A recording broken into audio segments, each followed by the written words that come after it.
Okay, so what I did was I came back and I decided to darken some of the little dots. Now we're using exactly the same colors that we used before. Let me show you there.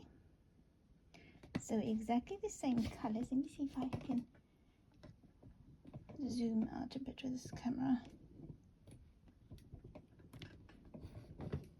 Let me see a bit more. Doing it from a different angle a bit. Let's move that out the way. Okay, as you can see, it's all the same colors. Such a lovely sunny bright day.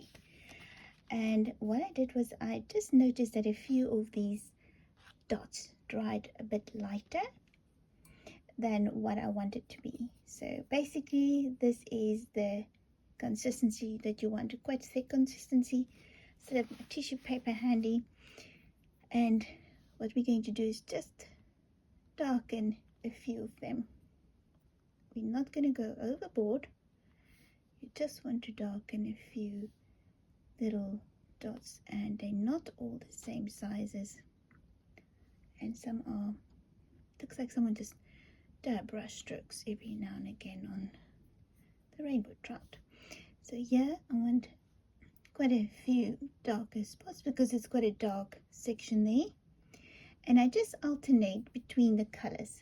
So there's some of the umber color there with the paint spray, and then there's some of the blue, and then there's like a drop of the, I just want that to dry a bit because it's too runny now, and if I put that on my, dab it on my paper now, it will just run everywhere. So I didn't clean my water because I'm not painting with a very light color here, so I'm not going to stress too much about it, but there is a bit too much pigment on my brush. You can see, look at that. So I'm just going to dab it on my tissue paper just to soak up the excess of that color, and then just here and again, here and there, drop it on your paper and create those little markings.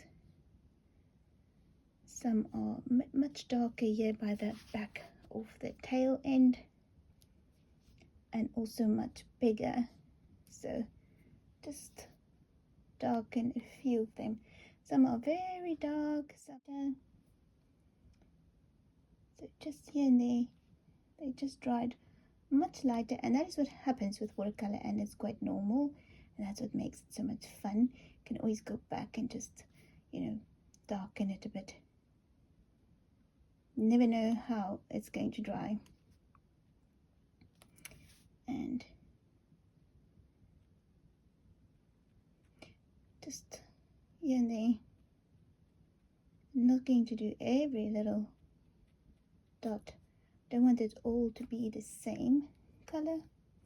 Some will be much smaller and some will be much darker and bigger, just like that. And I didn't draw the dots on the line drawing.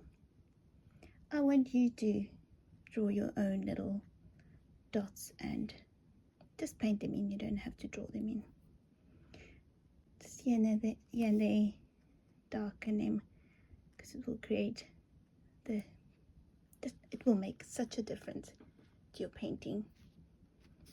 Okay, smaller ones here, a bit darker, not all the same.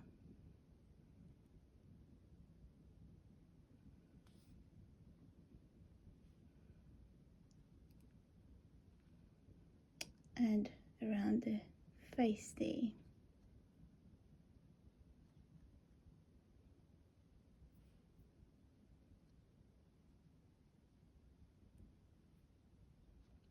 And just darken that a bit.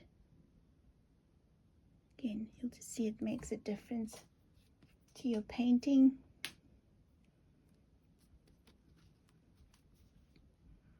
Make sure you don't touch your wet section now.